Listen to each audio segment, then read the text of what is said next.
And we're in. How are you doing today? Very well. What about yourself, Ryan? Not too bad. Summer is finally coming to Los Angeles, and it's quite exciting. Wow. I'm from New York, so when summer comes, it's a different mood altogether. How was the New York winter this year? It was really long, like every winter is. I forget that there's light at the end of the tunnel, but yet another winter down. I have been professionally avoiding winter since 2018. I think there should be a school for that, and I should have gone to that school instead of the one I went to. All you need to do is just move out here, and you'll be fine. I think so. I was beginning to learn. So you have this incredible background. I read your whole PR package, the whole thing. We're going to get into absolutely all of it, the healing, the balanced, nutrition, body, 360-degree healthiness. All of this is very interesting and very inspiring. But of course, we have to start with who you are because I don't know enough. All right. So I am Nidhi Pandya. Of course, that's only my name. But who I really am is somebody who grew up in a large family, very curious. So grew up in Mumbai, joint family, where my grandfather, was a healer, was an Ayurvedic healer.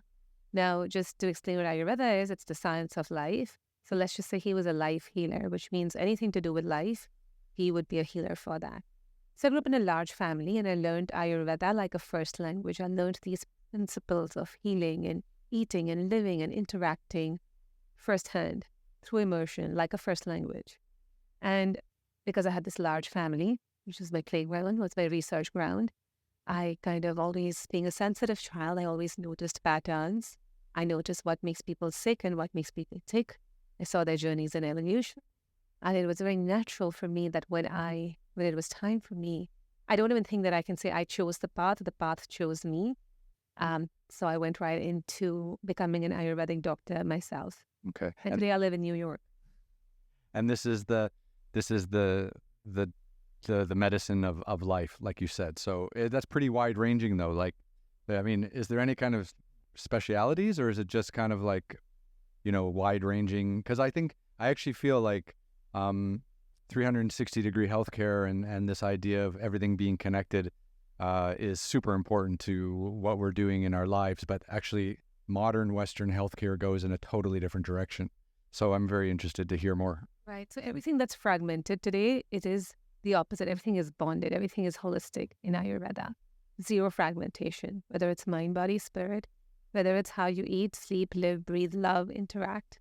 So you have the same set of principles, the same understanding that can be applied across the board to all of these areas. If it has to do with life, Ayurveda covers it. It is a complete manual for life. However, that being said, in the last 200 years, the parts of Ayurveda that have made it very popular here in the West and world over are the treatment aspects or certain ingredients like turmeric, ashwagandha.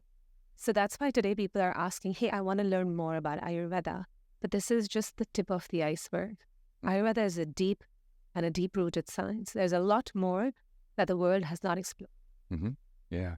I find this interesting. So I lived in China for 18 years, and a lot of my friends were studying traditional Chinese medicine, and obviously different than the Indian version. But at the same time, I feel like they were also trying to figure out how different aspects of our life was created and how we can move away from pharmaceuticals and use more nature-infused medicines and things like that.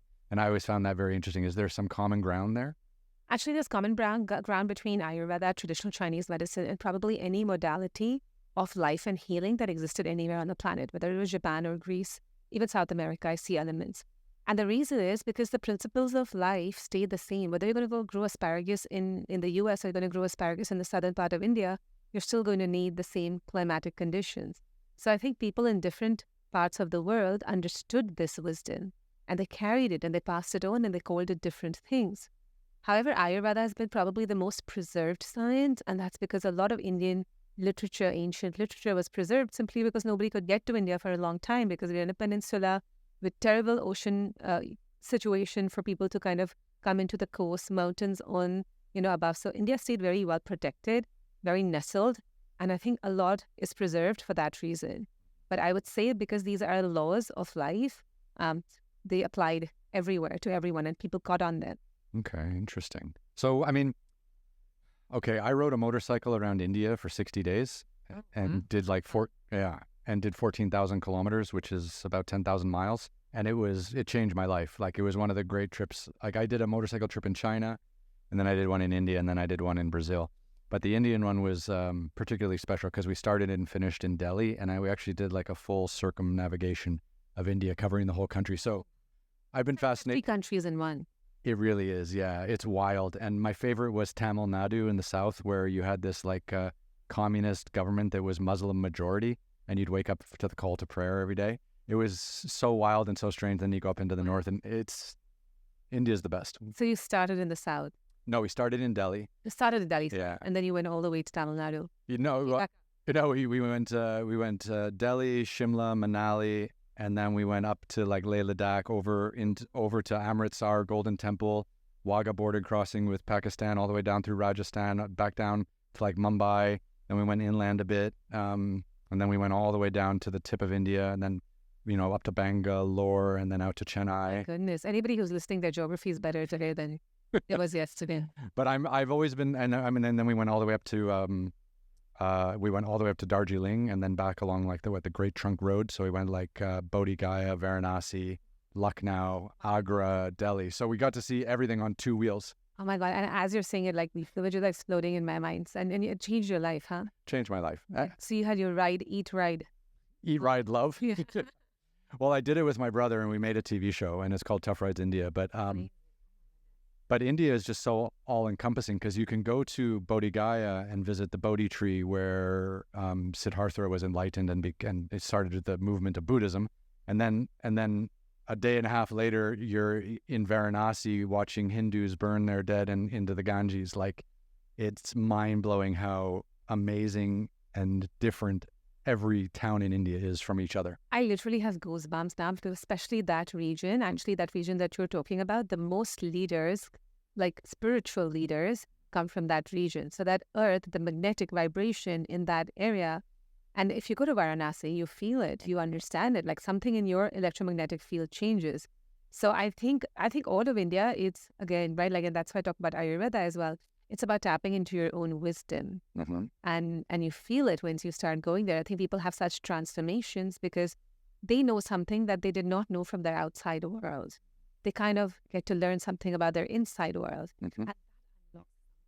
I think it does. Yeah, I think traveling is obviously one of the great joys of life, but it's also one of the great educators, right? And I think like, when we got all caught up in COVID, people are like, oh, you can't travel, shut up, get over it. It's like, no. This is like, we're all sacrificing education. Like, we're all not traveling to other parts of the world. Beyond people who just go to Europe every August, right? Like, talking about people who really travel and want to get to learn and know a place. And I just felt like India overwhelms at every level. At every level. In fact, I was telling my girls yesterday, it's funny you say that, because I was telling my daughters yesterday that, the format of school is completely wrong. You should actually be traveling. They should use that fees, that stipend, so you can travel for 9 months. And then in your summer break, you have, or that whatever 3-month break, you should have your academic education then. Yeah. Because when schools were created, I'm sorry, I'm going completely left, but when schools were created... I'll bring it back later, don't worry. Bring it back. But when schools were created, because we took information very differently, and it also this kind of circles back into the work I do, because when schools were created, information was not available to us. When we were growing up, we had 12, children's book, childcraft, and then 2 world books, and that's it. And we didn't have Google. So so you were using other parts of your brain. You were tuning into awe and wonder. And today there's abundance of information. So I think it's a redundant system, and I think travel will give you far more. So I'm with you. Yeah, it's beautiful. I grew up with those yellow-bound National Geographic books, and that's how I learned about India. Yeah. Back when magazines were a thing. I like to joke. I was a professional photographer in China, actually. I was there for 18 years, but I worked for the New York Times for 10 of them. And I worked for other magazines too, but it was funny. Like, I had an entire professional photography career before Instagram, because I kind of like retired from photography in 2010, 2011, and then I started into television. But Instagram didn't come around, I think, till 2012 or 13. So so you were the OG. Yeah. One of them, even using film back in the day. Yeah. So what was it like growing up in Mumbai, like in such a big family? Because you see Mumbai is one of those cities that has the super rich and the super poor and everything in between. It's 30 million crazy Indians just trying to get through life. I mean, it has so much energy. What was it like kind of being young there? Yeah. And, I think, Ryan, that's a very relevant question also when you tie it into my upbringing, right? Because you can say that the way my household was designed, that it was a monastery that brought flow. So I still needed everything that normal Mumbaiites did. So we went to school, we had our friends, we did all of that. But there was a consciousness, right? Because I was raised in a family where, all these three traditions, the Buddhist tradition, the Vedic tradition, as well as something that's called Jainism, Jain tradition, they were all like, we were immersed in all three plus Ayurveda. So we saw the same world that anybody else saw, but through a different consciousness. And I think what it really did for me is set me up for what I do today, which is how do you keep that inner radar alive when you're living in noise and chaos? So that's a good way to describe the United States, by the way. The second part, not the inner radar. Noise and chaos. Noise and chaos. Yeah. So I think that kind of, because today I live in New York, and really my life's work is to help people to find their inner radar back. So I grew up with that, and Mumbai gave me this kind of dynamic, diverse, vast, landscape of realities, of events, of socioeconomic backgrounds, and I went to a school where I saw it all. Yeah, even in terms of faiths, right? So many different practicing faiths. I think it was an experience. It was a lifetime. It was an experience of a lifetime in the first 21 years that I lived in Mumbai, just right there. So I think, what you felt in those days, which sounds incredible, I had that for a lifetime. Mm-hmm. What did you have to study in school to want to pursue the path that you're pursuing? What do you take biology? Study in school. I went to school, but I didn't study. What did you study in school, though? That's the real question. It'd be funny if you studied like computer science and then you ended up in this like holistic medicine world. No, so I basically was not a student at home. I think my student hat began at home, honestly, and every time I stepped out of school, that's when my mind started working. But at school, I just did what everybody else said. They said, "Oh, you're so good, you're so creative, you do marketing." So what I did at school, I wanted to do psychology. Because like I said, I always thought about what makes people sick and what makes people tick. I just saw patterns everywhere. That was my thing to do. And then I realized psychology helps you to see those patterns and then make sense of them. And I said, oh, this is what I want to do. But I was very laissez-faire about my education. It's only when I finished studying marketing, and I did a little work in marketing, that I realized that I want to go back to my roots and study Ayurveda. And then I studied for another 6 years and I got a formal education. And where would you do that? Where would you do your formal education? So in India, you can do it everywhere. I did part of mine in India, and I did part of mine here in a very small, like a Vedic kind of a school where we had teachers fly down from India and teach like a very small group of 8 students directly from the scriptures. So if you ever go to India and you go to the museums, you'll see people sitting under a tree, around a teacher on the ground. We didn't sit under the tree, but we sat just like that in a little room in California where our teachers flew from India to Fremont. It was very intense, sometimes 12-hour days. But I would say it was an enlightening experience. And then I had some training back in India. Okay. Oh, Pune, that's near Mumbai too. Oh, that's up in the mountains where they make all the Mahindra cars.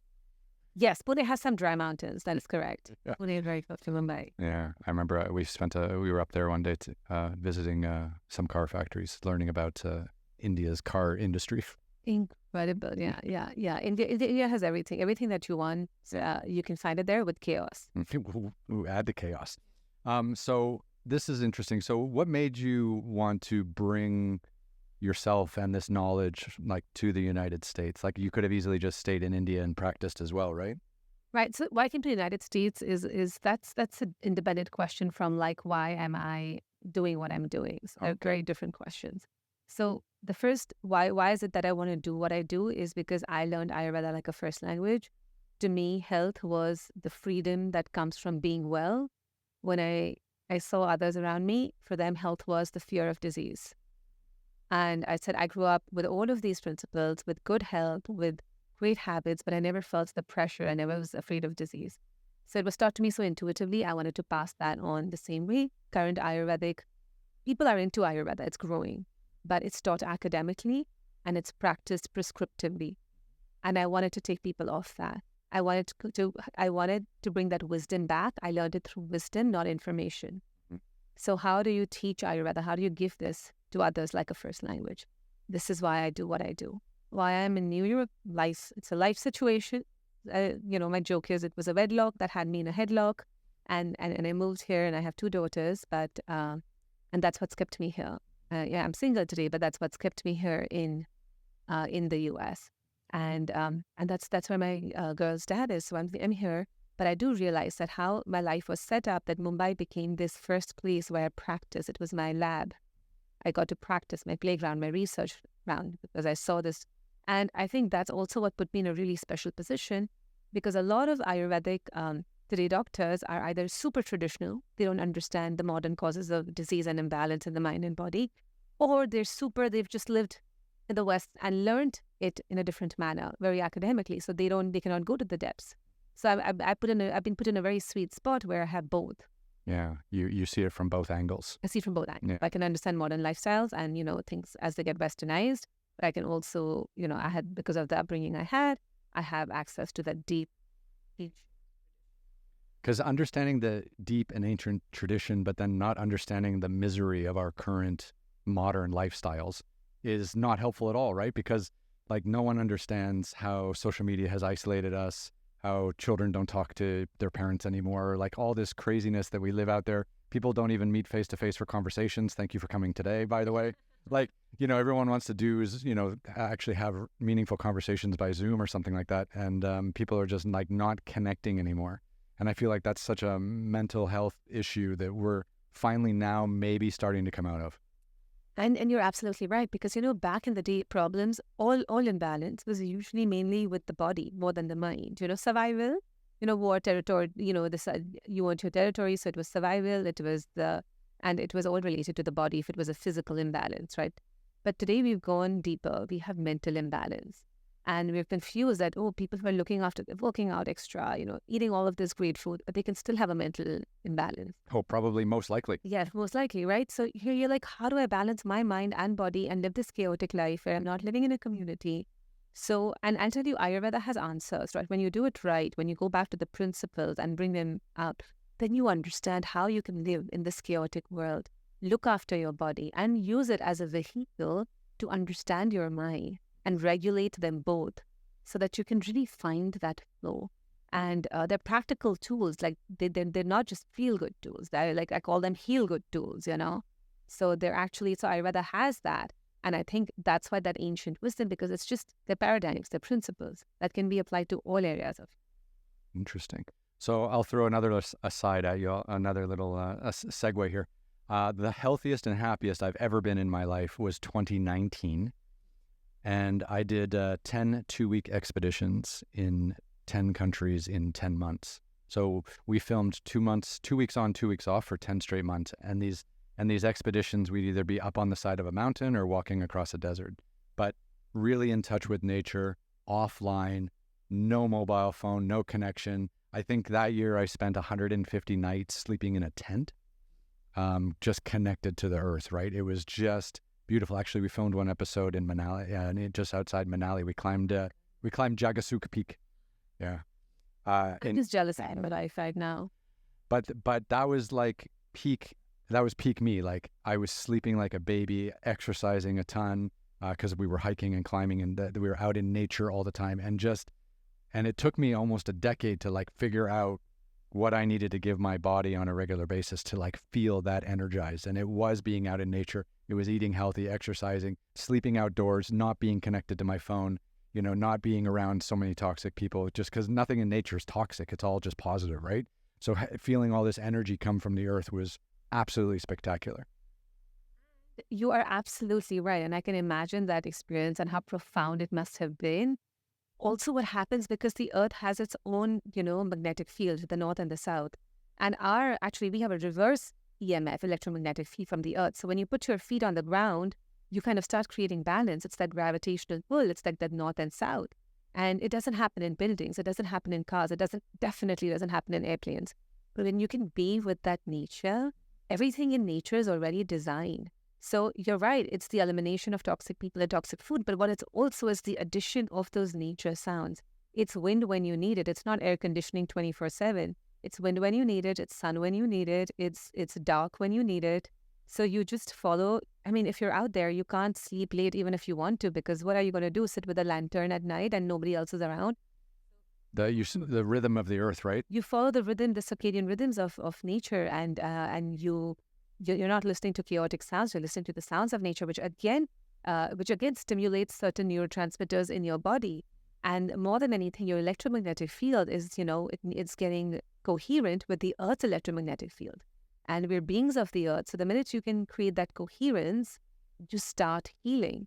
And it's the kind of healing that people don't understand why they're healing, right? Because we don't know where it's coming from, because it's coming from that extreme grounding. It's a deeper healing and effortless healing, which is really how we're supposed to heal, by the way. Mhm. I think there's one problem currently with the world, that they think if I have to heal, there's a lot of effort put into it. I need to do a lot of work to heal. Otherwise, healing is not happening. Actually, healing is effortless. It's a state of... Yeah. Just drive 1 hour from LA, leave your phone in the car, and walk up a hill, and you will feel so much better in an hour. Right. You reset your nervous system, and that's where the healing starts for you. At least that's where we stand today in our world. Yeah.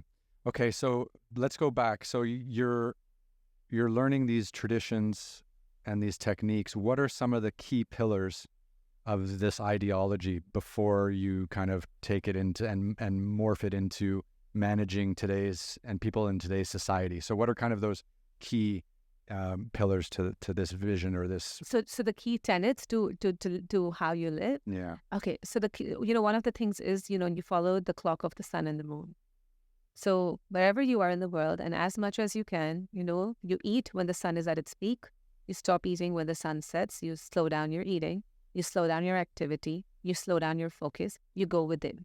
The minute it's dark, you go within. The world within you should become more real than the world outside of you.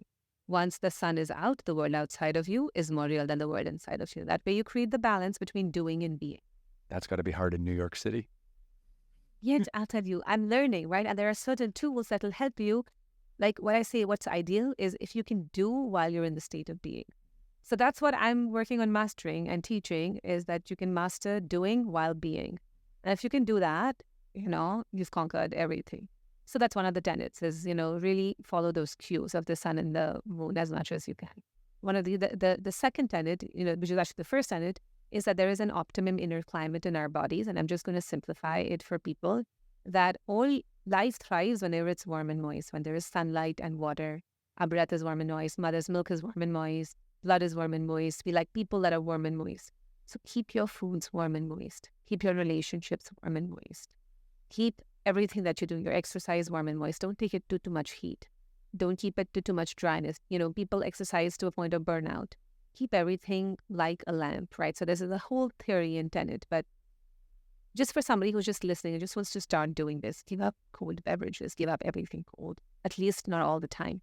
When you use cold to freeze things, to stop breaking them down, to stop metabolic processes, that's when you'll open your refrigerator and say, hey, you food, you don't break down, I'm going to eat you tomorrow.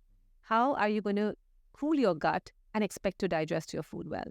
For a period of time, the microbiome goes for a toss. So keep everything warm and moist in your life. Relationships, your being, your mindset, all of it, right? And of course, there's a systematic way of how I teach people how to bring them into all areas of their life. Follow the clock of the sun and the moon, and then accept that the world has, everything in your life has 3 cycles of building, transformation, and decline. So those are basically mainly 3 tenets that I teach people. And that's a good place to start thinking. And if people want simple practices or simple ideas, we can even talk about too. That's interesting. So I think number 2 would probably be the hardest, keeping everything like warm and moist. Like, how do you push your career, manage your family relationships, manage your friendships? Like all of that is, you require like PhD level skill for all of that, right? That's not an easy thing to do. And moist keeps you growing, keeps you going much longer. Like a matchstick, which is hot and dry, will burn very quickly, will be sharp, but burn out very quickly. But an oil lamp, which is warm and moist, will stay burning much longer. So the idea of playing long-term, like I actually look back, because I'm a pattern seer. I look back at people from my school, right? 20 years, people who are super intense, burnt out by the time they were 40, just completely burnt out. So they got a lot done, and then they're like, we're done. Yeah, they're not playing the long game. They're not playing the warm and moist game, which is like, you go, but you go every day, right? Because you get cold, you become stagnant. You don't go anywhere. You become too hot, you burn out. But you stay warm. You keep that little passion every day, but you repair. You active recovery, active repair, and same principles everywhere, right? You exercise, you do whatever. So it's like staying up, sleeping, doing, being, action, surrender. So when you can constantly balance, you end up playing the long game. But what also happens is that you become really, really present with anything that you're doing, because you don't have a rush in your mind, and the rush is just dries you out, just kind of depletes us. And I think you can really play the long-term game, and you can kind of also freeze in time. That's pretty cool. You mentioned something very early in our conversation about fear, and about this idea of like people being afraid of getting sick, or people being afraid of certain solutions to their illnesses or something like that. And I can't remember exactly what you said. I think like part of it is just not being afraid, but part of it is understanding and being knowledgeable. Did I get that right when you said that? Like, I think people confuse that, right? Because people think that, information will empower us. But I think information is very external. Information can scare you. Knowledge can empower you. Wisdom can empower you even more. So when you take information and you put it through your inquiry, like I've seen people who said, you know what, I'm going to solve this symptom and I'm going to read 300 papers and then diagnose myself with 600 conditions and then feel even worse about it than I started, right? That's all information. Mm-hmm. But so I think sometimes people misunderstand that.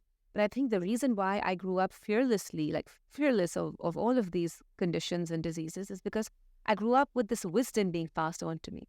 Right. So, for example, instead of saying, come home by 6 p.m., my mom would say, come home before the bats are weaving through the sky. So I automatically made a connection. Oh, it's dark. There are bats that come out like they are out. So, they're night beings. I'll come home.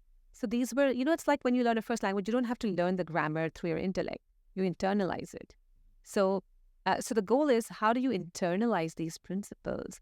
Like you didn't have to take any crazy supplements or do any crazy workouts when you were out for 10 months. Doing your rides. You just stayed with nature. And you probably, without knowing, subconsciously followed patterns of the nature. People think, because I'm away from toxicity. That's true, but also you don't have a choice but to follow patterns of nature, to eat what it gives you, and to live in that local grounding manner. So basically, we have the wisdom. Our body already knows. Our cells, our DNA carries memory from our ancestors, from everything. A baby is born into the world eating from its mother's breast. No nutritionist needed, no expert needed. The baby has never even used. I have 2 children. They get fed through the umbilical cord. They've never opened their mouth in utero, and yet when they're born, they know exactly how to get their food. We all know what we need. Every species on the planet knows what they need. We have just forgotten. We need to come back to them. We haven't just forgot it. We've actively built an economy and a society that goes against every natural desire that our body has. Basically, it says, let's lose your way, and we'll never show your way back. But then there's people, and our desire is to help people to start making that journey to find their way back. I think this kind of like holistic healthcare is so valuable and so important, because I also feel like people fear too much, right? And they fear the unknown. And then also too, with wherever you're watching on social media, or if you're watching the news, that's also perpetuating fear inside you, which is all negative and terrible and makes you overreact and makes you anxious and all these things. And then on top of that, we're fearing, our healthcare system. If we do get too sick, people don't even want to go to the hospital. And it's just like, if we all started with a holistic medical approach, and then we also practiced preventative medicine of taking care of yourself before bad things happen, like being connected to the earth, that's going to be a thing that I might need to do someday. I should probably start doing it now. And just doing these, like just chipping away at all these little things that we can do to like live a healthier, better life today, instead of just waiting until all this negative stuff snowballs and then we have to go in for like a major healthcare scare, and deal with modern medicine. And you're right. And I tell you, it is possible. I live in New York with 2 daughters, and it is possible to do this living in Manhattan. It is possible for everybody else. And I can tell you that for sure. And also, like, sometimes the words like preventative medicine, because we are already assuming disease. So we talk about prevention, like there's a lot of talk about prevention because we've assumed fragmentation. So we talk about holistic health today. But the truth is, like, when we can live just fully, wholly, holistically, just all parts of our being, mind, body, spirit, that's not prevention. That's how we're supposed to live. So I'm just throwing this out there, right? Because it's a mental paradigm shift, because you want to just start, when you talk about living with ease, it doesn't have 100 different rules. Sometimes, I know, Ryan, sometimes I have clients who come to me who are doing 100 different things. And they're unhappy. Their children don't, their partners want to run away. Their children don't love them anymore. Their parents are stuck with them. They're just unhappy, but they're doing it all in the name of prevention, right? Like, we know billionaires who want to live forever, in the name of prevention. There are plenty of them in this town. Yeah. Yeah. I'm not saying anything, but yes. But that's still fear. Prevention still has the idea of fear. Like, that's just how I feel. I feel that, just let it all go. You have everything you need. I'm sure when you were out for 10 months, you were like on top of the world, not even thinking prevention. And so there are very few principles that we all need to follow, and we'll all stay in flow.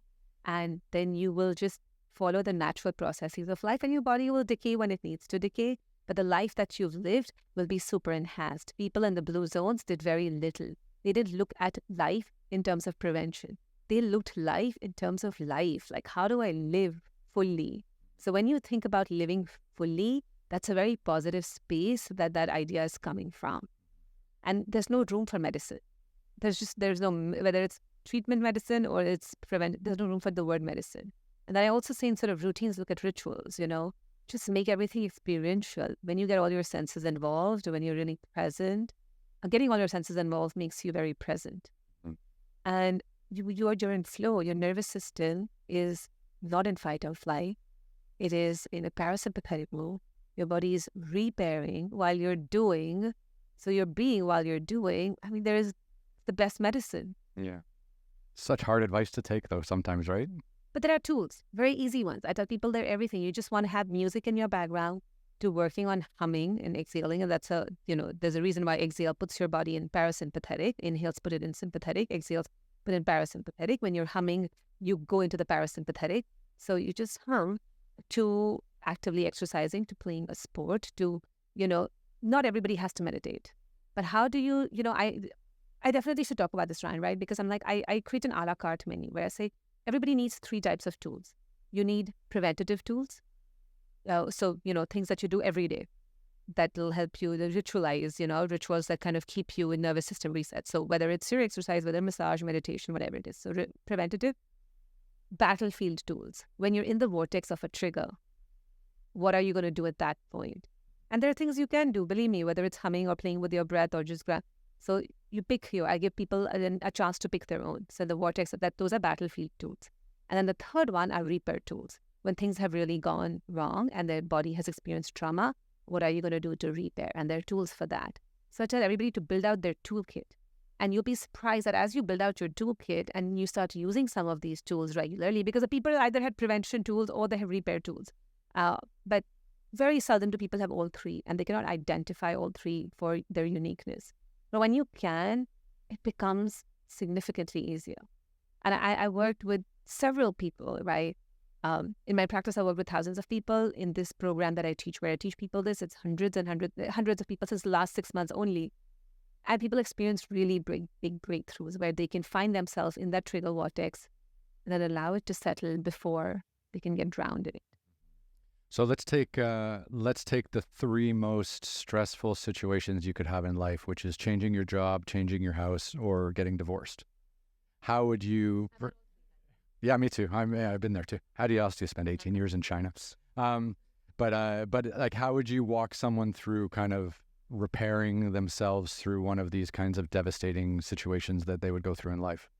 So I'm going to talk about divorce, and if you don't mind, I'm going to start there because that's the situation that I had, So I was stuck in a place, and every time I felt triggered, right? Every time, I'm just going to talk about trigger. Every time I felt triggered, there was a lot of intensity, a lot of heat, not warm and moist by any means, a lot of intensity. And every time you're in a trigger, you lose clarity, right? Because there's intensified emotion. Yeah, you just see red. You just see red, right? You don't say anything. And sometimes people are scared to make decisions. Yes, sometimes people pull plugs because they're like, oh, this is burning, I'm going to pull it. But then you almost regret it later because you didn't really understand if it was burning or if it was the heat coming from somewhere else. So I realized I stayed in a situation where I felt triggered for many years. And because I didn't have clarity, because I was always confused, is this because of my intolerance or is this reality, right? It's hard to make that judgment call. And I'll tell you what I did, right? So literally, this is an exercise that I did, and I got all my tools, coping tools together. But every day when I felt that I was getting hot and intense inside, and then I had a certain reaction from it, at night when I felt safe, I went and I started journaling. I said 3 places where I felt triggered. And then I said, if I was warm and moist, courage, compassion, those are warm and moist. Compassion is, what would I have done? And I just rehearsed that in my mind, right? As a result, when I showed up to my day the next day, and I had learned to ground myself, and I already had a script that I was carrying, that my brain had already rehearsed, I started easing, and it didn't feel intellectual. It didn't feel like an instruction because it was subconscious at that point. I had visited the same trauma from a different place. So I'd done it in a safe space at night, So it's like you go to the dark room and you wait for your pupils to dilate because it's not dangerous. So that's what I did. And I did it at night. So when I came back next day, I tell you, over a period of time, and this is like when I kind of like also shut myself from the world. I took a few months just to work on myself, to work on my triggers. I think after a few months, there was only courage and compassion flowing through me. It's like suddenly, like every day I would be like, let the clouds just scatter. Let clarity just emerge. And I kept doing this. I woke up to sunny skies, complete clarity. And I say that I did not leave, but what didn't belong to me just shed away, right? And it was such a loving process. I was able to work with my ex-partner through this in the most kindest manner, because I was like, earlier I was trying to wear pants that didn't fit me, and then after, everything was such an effort. That's a great analogy. Once I realized my size, I was like, sorry, look at that. I have to, I have to look for new pants, or just not wear pants, maybe figure something else out. So that's basically, that's how it felt. So, but again, you could be in any situation, but it is again coming back to using your tools. And the reason that, when I talk about the principle of warm and moist, I tell people to identify their life situations. How are they feeling in that life situation? And triggers feel hot and rushed. But when you've used your tools in enough places to come back to warm and moist, people notice it instantly. So now my class tell me, we just say warm and moist, and my body knows what to do. And then you start feeling safer, and then you work with much more clarity. And, something opens up when you come to the present moment. You have downloads. Your subconscious mind opens up. And that, again, is in the state where you're doing and being at the same point, which is, again, warm and moist, because the doings are hot. If you look at the Vedic science and even our neuroscience, doings are sympathetic. The inhales and exhales, which are being, are parasympathetic. So they're both balanced, and they bring you to a place of where there is action, but there's also. It's interesting because you can't really assess a situation, when you're just seeing red, when you're hot and dry, right? Like you really do have to be like warm and moist to be able to objectively understand what is going on in the room and understanding the other people's energy, right? Because if you're just seeing red all the time, you're not picking up any of the, interactions that are nonverbal, right? You're just angry. Yeah, and you're just so intense, and there is no, there's no flow. Like one of the things that I say, that Newton did not discover gravity in sitting in his lab. He was just in the present moment. He was in that state of flow. Everything will make sense to you when you are in that state, right? And that state of flow. I mean, even water cannot flow. If it's stagnant, it won't flow. If the stream is dried because it was such a hot and dry summer, it doesn't flow. But if it's warm and moist, even water is. Right. And in that state, truth comes to you. You don't have to go and seek it outside. Yeah, that's nice. Yeah, that's a nice little thing. Like, if you put yourself in the right state of mind, all the answers come to you. If you're in the wrong state of mind and you're agitated and you're anxious, then the truth just eludes you, and you kind of, it's like a vicious circle. It just builds on itself until you lose your mind slowly. Absolutely, Ryan. And like when my class come to me, I said, what is the right state of mind? And that's where this warm and moist becomes helpful. Because how do you assess it's the right state of mind? Are you feeling warm and moist inside? And like love, compassion, gratitude, all of those feel so warm. We like warm people. We like warm hugs. We love, we like a fuzzy blanket. And once you get aware, look, it's a little bit of a process, but very quickly, within a few days, people start understanding how experiences feel inside. They start understanding what's genuinely toxic, but they also start understanding their own trigger patterns and saying, hey, this is not toxic. This is coming from within me because I experience these at different times, So you start understanding what's reality outside and what's reality inside. And I think they're endless breaks. Mm-hmm. So, okay, so you were blessed with an education in Mumbai where you got a first row seat or a front row seat to the wisdom of this entire belief system, right? And this entire holistic health system, right? But let's say someone for me, like let's say I live in LA and I've been divorced and I'm having difficulty dealing with all of that, all the challenges that come with that, right? So I'm angry, I'm frustrated, I feel wronged. I've got all this anxiety inside me. I'm exercising a ton, but it's not helping.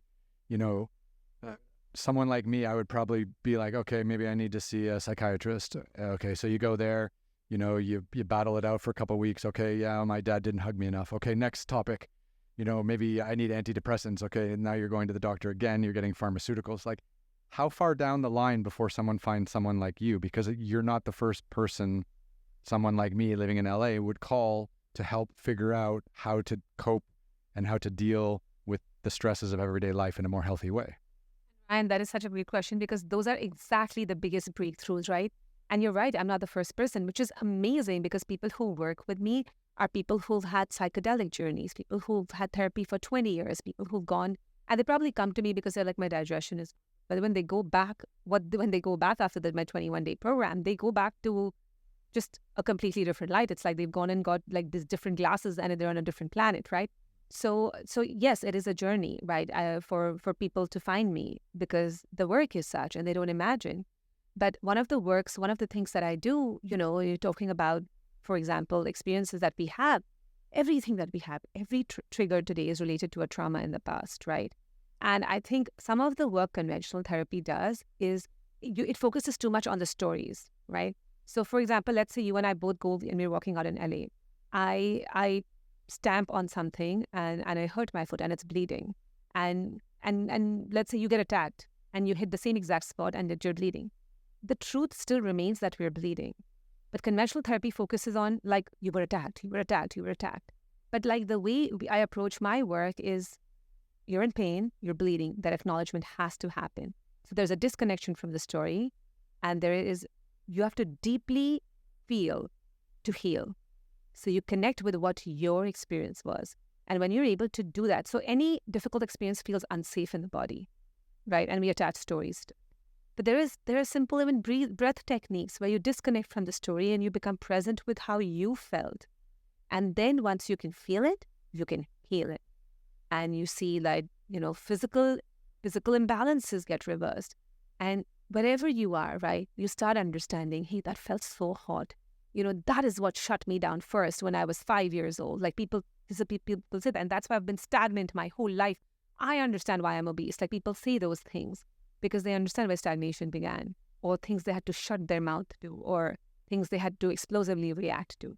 So when you start understanding, you develop such compassion for yourself and your story.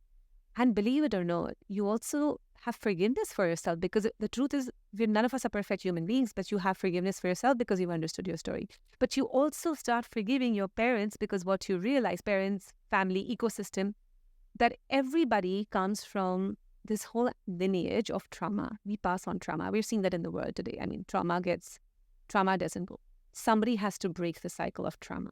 And I think when you take that responsibility and you start releasing, you heal, every future generation that you'll ever have will start healing because we're all just passing on trauma the same. But the only healing can happen not from undoing or redoing or revenge, is from healing yourself. So I would say that, my divorce, personally, Ryan, ended up being extremely healing. Like it is why I do it. It was a period of my life where I said, I'm not going to step out of this till I have healed first. So I can feel and heal. I'm not stepping out of it. Feeling and healing is really important. I think one of the problems in today's society is I think people are just too afraid to like feel. It's a painkiller society. But it's really not that dark, right? Like I use the example of my daughter and I'll say the dark room. She was petrified of the dark. And we sometimes as kids, we hola. But it just takes a few minutes. You stay in the dark. It feels really dark. Then your pupils dilate. Pain is like that. It feels really intense. But when you know, and if you can have tools, even better, like breath, grounding, whatever it is. And, breath work is really vast. So it's not just any breath work, but it's just, active exhaling, just grounding, even being with somebody who feels warm and moist, to share your pain. And you can just stay with your experience, disconnect from the story, come back to the self, and really be honest about how it felt in your body. Healing begins. And then if you can infuse it with warm and moist, with active practices that you've established, that's cherry on top. Healing started. Interesting. Wow, that's wild. I think, I think people out there have a lot of fear around around feeling. Fear around feeling. Yeah, that's how I want to say it. Like, and they're just afraid to kind of do the work and go that deep on themselves. Yeah. And then, and yet again, I say, I was telling somebody earlier, I had somebody who for 20 years had been in therapy, and she had still such intense feelings. She was in the middle of a war. Her father was a military general. 13 members of her family was killed. And, she had a very hard time sitting with her feelings. So when she did this work, it was extremely intense. And then, of course, she had to do some really, really deep work. And today, she looks like a different human being. Like you'd say, it's a completely different human being, because she was so scared to feel. But then when she said yes to feeling, she's like, all my therapy for 20 years was all about A person did this, B person did this. Mm-hmm. Identifying the key people in the story, right? Yeah. Yeah. These are the people that I was victim to, instead of like, this is how it felt for me. And when she started doing that and she did some deep work, different human being completely. So it is possible, but it's like, you have to be brave to feel the pain. And if you want to enjoy the benefits of healing, otherwise you're only treating. And the word treatment does not even sound great to me. It's like, it's a little thing. It's short term. It's local. So I've had the privilege of running this podcast for a while now, and I've talked to a lot of different people attacking healthcare in different ways, attacking it in a positive way, but coming at the problem from many different ways. And it seems like, in my experience of talking to people, COVID was a real shift in how people approach their mental and physical health, right? Because I think we all thought we were doing pretty well in 2019, and then we all kind of went through this traumatic event together. And I think coming out of it, people have identified that, hey, I'm not the same person I was when I went into this. What do I need to get back to what I was, or evolve into something better? And I think a lot of people are looking at, more holistic approaches to their healthcare and trying to find, I don't want to say like a life hack, but definitely like different tools, like you said, preventative, battlefield, and repairing, like different tools to help just deal with everyday life. Because for a lot of people, everyday life is much harder today than it was 5 years ago, right? And I just feel like we've all kind of been through this war, and now we all have to figure out, like, what are the tools to get us, out the other side really cleanly. I mean, have you seen a real kind of uptick in people who are looking for your kind of knowledge? Yeah, I would still say not enough, but definitely, I would say 300% increase from where it was. But when I look at the world at large, I think we still need to, because we're bombarded with information, and we have access to social media, and anybody can sell anything, any idea out there. So I think it takes some level of consciousness within to be, because pandemic has become old news now. The one thing that I do tell people is, don't think of and to wanting to go back to an older version of you, of going back to a newer version of. It's like the caterpillar has to go through many phases to become a butterfly. So you want to go back to the comfort of a caterpillar, but why don't you think? And every time it has to break out of its skin.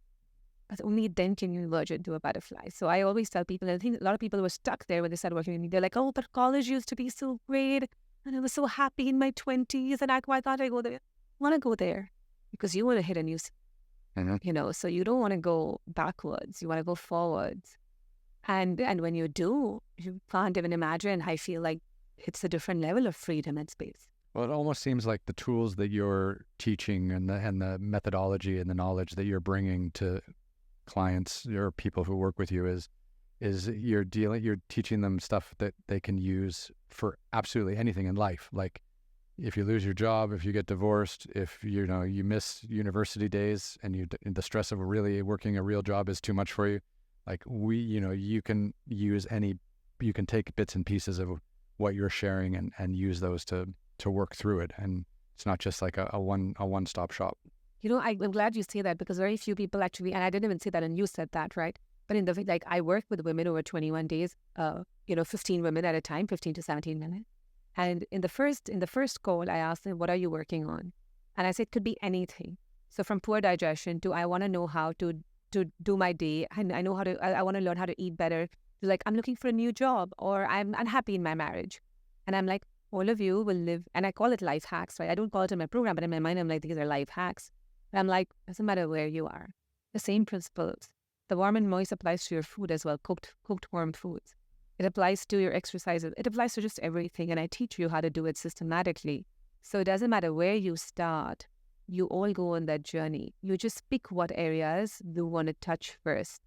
But you touch whatever you want with the same exact principle. So you're absolutely right. It does not matter what phase of life you are in and what you want to achieve.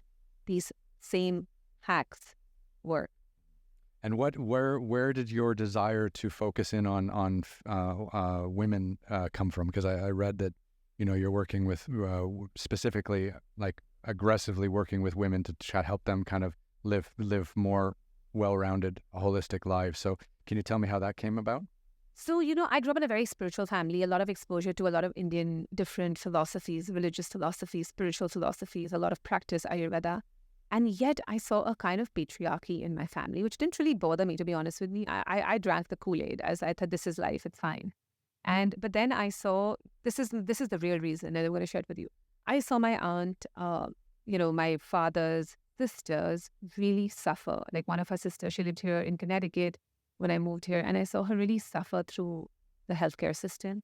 But I also really saw her suffer through not being able to stand up for herself or heal within, because women end up saying shut up to themselves to show up for others. After a lifetime of saying shut up to themselves because they want to show up for others, they've said shut up to all the times they felt lack of ease. That dis-ease becomes disease. And I realized a lot of women were doing that. But you know what? We were also passing this on to our children. And then they were taking on to their children. So I realized when a woman heals, the whole family heals. The whole family heals, whole community heals, and the whole world can heal. I realized that was my best bet of starting the spark of trigger. So while my deepest pain came from this, my aunt, and just as a young girl seeing her suffer, it was also, I think me getting out of my own marriage was like a little bit of a redemption, and then going on this journey. And I don't think it is not, you feel really empowered, but it's not the kind of power that puts you on a horse with a sword. It is just feeling abundant with the sun, it's just, you just feel free. Life flows through you. So there's no aggression, there's no intensity, but there is just the abundance and the love and the gratitude. And I think women can radiate that. They can pass it on. We have a special ability to do that as mothers. And that is, and I have 2 daughters of my own. I mean, I think I was set up, the universe set me up to do this in that manner. I do work with men, and I have worked with men, not for this particular program. I do see myself working with men in the future as well, because I think that is a very underaddressed, like, I really feel, the bottom of my heart, feel for how patriarchy has put men in a corner and made them not feel. And I really feel for that. And I think I probably might have deeper pain for that. So I'm helping myself to feel it fully before I can work there. There's no empathy in the male world anymore, is there? Oh, I mean, honestly, my heart really, really goes out to them, because just to tell a little boy you can't cry, and I've seen that so many times, in my, not in an immediate household, but in an extended ecosystem. It breaks my heart. It's interesting, I've filmed in over 50 countries around the world, and a lot of them have been developing countries and third world countries and things like that. And you see the power of a community when girls get educated, when girls learn about the outside world, when girls push childbirth out and focus on education. Like, you see how the community can actually thrive instead of keeping this patriarchal society in place, which doesn't benefit women at all. And then you see the decay, right? I've seen that part of life in developing countries, and then here in the United States, in a developed country, I've talked to military veterans who live this super disciplined, super intense life, and then when they come back to the United States, they feel a complete lack of purpose and lack of empathy and lack of everything, right? They feel like they're totally out of place and like the world has passed them by and no one cares about what they've done. So again, that patriarchy working in reverse, keeping men almost unable to play that role that they had been destined to play because society has just said no. Yeah. And I honestly don't think that anything is the right answer. Like, okay, whether it's pushing childbirth or whether it's, I think the right answer is creating places, communities where everybody thrives with a knowledge of what's happening in the inner world. Because we're guided. Like that's how I believe with my daughters, that they're as a soul, you come to grow. You wanna grow. You wanna explore the world. You just want like a playing field where that is facilitated. And I think that is equality. Wherever your natural desire, and it's not, I mean, freedom comes with responsibility. So I'm definitely not like, hey, you go wild free, do whatever you want. Like freedom comes with the responsibility of preservation of what's happening on the planet, of, the sun and the moon and the cycles. So you play your freedom card very carefully, but you always check inside and see, where this is coming from and what is my truest, deepest desire. So it's lack of conditioning is freedom. Healing from trauma is freedom. That's it, just these two areas. And then, I don't think that it's always like in terms of whether women need to get married or do they need to study or they need to have kids or they don't need to have kids. I think those are personal choices and they can be determined and figured out once you can figure who you are within. Mm-hmm. And the problem is that the problem maybe today is that those decisions are being forced on women who don't know who they are and haven't done a deep dive and figured out what's going on inside them, right? That's what you're suggesting. Basically, it's like saying, hey, now you're born, let's put you in this movie room and now you watch This Is the World and this is this whole movie that we've specially curated for you. And then this is your idea, right? And then you watch that and that's the idea. And then you go back to the world and you see it's different and then there's this battle, right? So I think conditioning creates trauma and then there's also trauma that comes to without conditioning. And I think just those two areas, we all know, like I said, like the baby knows to eat from the mother's breast. The deer knows that it's plant-based. The tiger doesn't like to be up in the day. We all know answers. We just have to go back to remembering, and the reason why we can't remember is because of all this color that's put on us, which feels so intense in our bodies.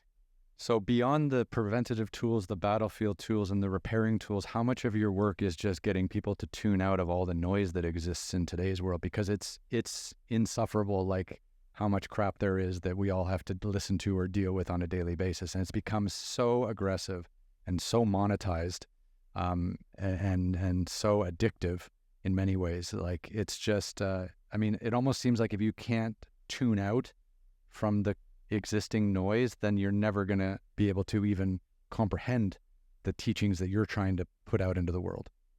Right. Absolutely. Right. So that is definitely a very important part. So, but also it's understanding you have the ability to actually tune out of noise in every moment. I personally consume no news. I probably read one book a year, honestly, genuinely, because I know that we already know everything inside. So if I hear anything, I see anything, I'll just put it through my own wisdom. I don't go actively. And I think most adults should take a little break from seeking information and just seeking insight rather, go to that. So I watch no news. I don't know if you look at my social media feeds, it's like the most mindless things, my own explore page is like complete mindless things that'll make me laugh. But more than anything, I tell people to divide their day between solar and lunar.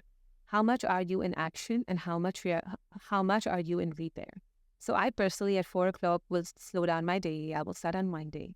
There's a way that you can do your everyday chores. You can do everything. You can cook in the kitchen, but you can stay in that state of being while you're doing. One of the most simplest, that's how you're meant to be. So every inhale puts you in doing. Every exhale, like I say, puts you in being. Right there, you come to the present moment when you can balance. Most, when you're doing, Ryan, what happens at the end of the day? Total burnout. And you sigh because your body forces an exhale. Exhale is your body's way to repair. And you have that opportunity to repair in every breath. We don't take it. We are inhalers. We just, we're short inhaling. So I tell people, hum while you're cooking, hum while you're driving. You can bring these tools to every part of your day. You don't have time, when you're brushing your teeth, just focus on your breath. Every time you eat, you can touch your food, feel all of that. So you can find, I live in New York City. The other thing I tell people is the more you're going to look at the time, if you organize your day in a way that you're always having to look at time, you're never in the present moment. You cannot be lost in time and space when you're having to look at the time. So take a chunk of your day where you there's no time-bound pressure. Mm-hmm. We're enjoying cooking. So I ritualize everything. If you come to my place and you see, every time I'm doing yoga, it's like an event, right? Because I have my plant and have my aroma. When I'm cooking, there's music playing. Like everything is ritualized. And it makes it more efficient. Believe me, it makes everything, I think I get, so the one feedback that I get, which I don't realize, is that people think I'm very efficient. But I'm like, I'm never rushing. It sounds really like you do things with a clear intention. It's not like you're rushing it. It's not like, but you're doing it with a clear intention. And then of course the breathing work is important. Like I chatted with a breathing expert a little while back here on the podcast, and they were just saying, like, because of our anxious life that we lead, we don't breathe correctly anymore. Like, we don't inhale as deeply as we should. We don't exhale as much as we should. It has nothing to do about fitness. It just has to do about actual breathing. And the fact that we're so anxious and so caught up in every little minute thing that's going on our phone or on our laptop or at work, that we've shortened our breath and we're constantly in this fight or flight moment, and we're never really breathing and taking in everything. Yeah, absolutely. And all I tell people is just start with noticing your exhales. Just start, even right now while I'm in a conversation with you, sometimes I'll be teaching a class, I'll be the 6th hour of the class. But the minute I focus on my exhales, right? Like, so while I'm still speaking and I'm making consciously right now as we are doing it, like there's a part of my attention that's on exhaling through my nose, through your nose, not the mouth. And the minute you do that, your body comes to the present moment. There is no way that you can think about running from a tiger when you're this present with your breath. And this is a gift that I got from my mother, right? Who always, her solution to everything in life, like just everything, was become present with your breath, become aware of your breath. And then, of course, I had to study and understand why the exhales felt so well. I gave birth in a state of complete calm peace, like a coma, literally, because I was doing this kind of exhale work. And so that's all that it takes. I tell people, you don't have to go all the way if you don't want to, if you're not ready to. But just try this in your day-to-day. And if the exhale doesn't work for you, try humming, because it's your body's when you're humming, you're naturally exhaling. So I tell people, you just start with humming. And I also want to say that breath work can be many things. There breath work which are for trauma, there's breath work for balance, there's breath work for anxiety. So for anxiety, this is a great place to start, is just focus on the humming. Even Om, the word Om feels so relaxing because it's an exhale. So it's just, we kind of have underestimated just the power of our exhales. And sometimes that's not what works for you. Music can work for you. Every note corresponds to a different neurotransmitter in your body. The 7 notes, 7 chakras, 7 endocrine glands, different neurotransmitters. Just music can feel healing. Nature can feel healing. You have tools. You don't have to do all the work yourself. It's a lot to. I mean, it's interesting. It's a lot to take in, and it's funny. I almost see like people like yourself who have come to terms with this idea of how to live a better life, or at least have done the work to build out tools that they can use to, again, prevent, battlefield, or repair. I almost feel like there's a huge divide coming in our society of people who have tools to deal with society and people who don't. And people who have tools to push through trauma and live, whatever the version of their successful life they want to live. And then people who get stuck behind trauma and who never dig themselves out. And I feel like, because I've spoken to a lot of people who do not necessarily what you do, but people who have various other teachings about holistic living and things like that. And it just seems like, I feel like if you go out into the world and you haven't paired yourself with tools like you have, for example, you're going to suffer at some stage. And I almost feel like now we've been through this huge trauma this last 4 or 5 years. And it's almost like now, if you don't have the tools to get out, you're going to be stuck behind. Do you see that? Or is that just me sitting in this studio talking to people too much? You've seen more of the world than I have, but I will tell you that's 100% true. That pain does not have to be suffering.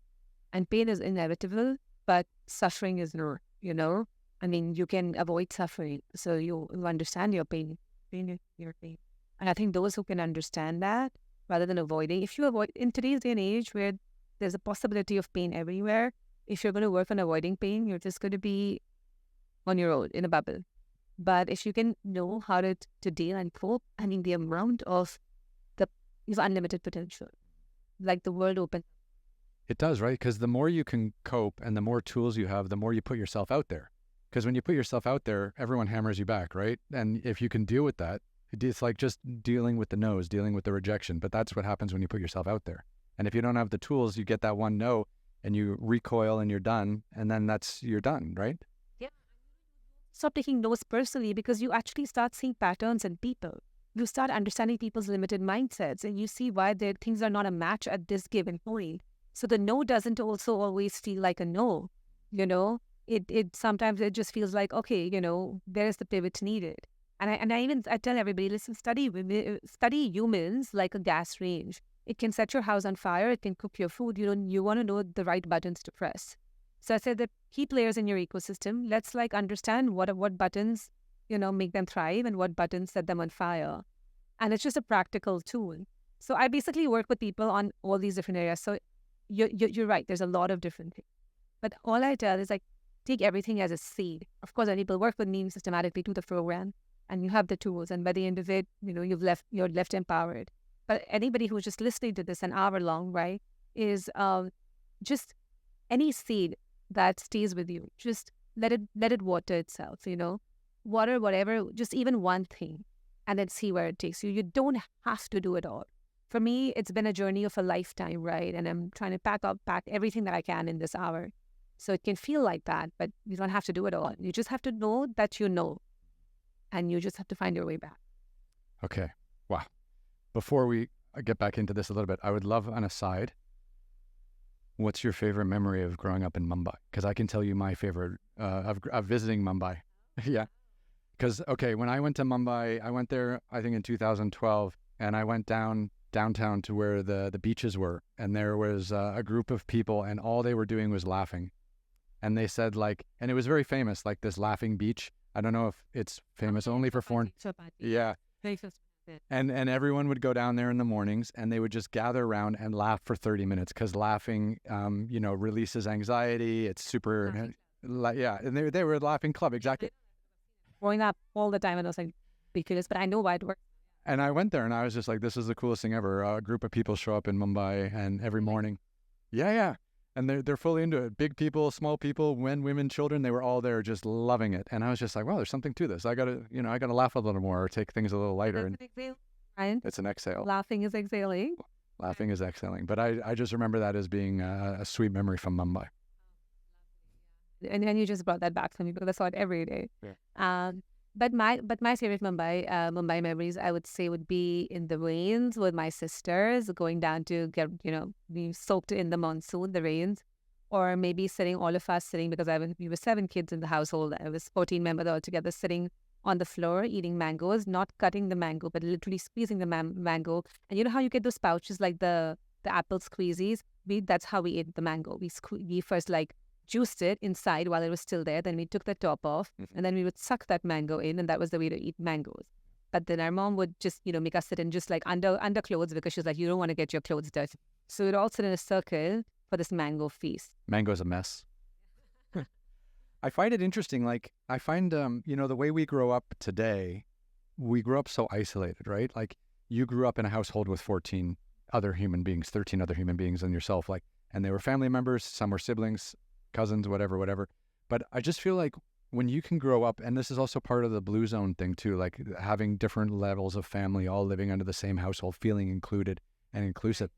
I feel like nowadays, couples just have a kid and then disappear, and they buy their house in the suburbs and they raise their kid by themselves with very little connection with family, very little. And I just feel like that you're losing that wisdom that you grew up with, that you internalized, which has now led you into this wonderful career, where you can now help people. I feel like something's wrong with the way we're structuring our society. And I feel like, families do kind of need to stay together to help raise children, to help educate children. I feel like we're all trying to do it by ourselves, and we're failing miserably. And you're absolutely right. And that being said, I raised my 2 daughters, and I honestly was very nervous about this. And then I said, hey, I'm going to rise to this opportunity and challenge, right? And I said, clearly, you're not learning from the outer world as much, so you're going to learn from your inner world. And instead of having a million connections, you're going to have deeper connections. So it's a new way of living that now, since I can't change what I have, I can't change the cards that I have, I'm going to play them different. So after feeling upset about it, after complaining about it, I said, we're going to create this real readiness for the world out there. And I think in my personal household, that's how, it's like always navigating the inner world to shift realities in your outer world. And I think that has become like our mantra. So even my girls, they have their fun coping tools. They're completely absolute New York girls. But we do go to India again I said they have their tools. And then we do go to India often. They have relatives. My house is an open house. So the one thing is, you come to New York and you're coming home. Everybody comes, my house is an open place. So you create family as a feeling and you start creating with everybody. And I think we become we create a lot of distance between I just know this person once but when you can really speak from a place of vulnerability and honesty, it does not matter how long you know a human being. So you create the feeling of family without the number of members. Because that's the best, that's what we have. And that's what we have, that's what we play with. And there's no going back. Your children, your daughters will never grow up in a household with 14 people. Probably not. but I call all my nieces and nephews for Thanksgiving. My house is, there times there's 11 people sleeping in that apartment, one on top of the other. And I'll take it all.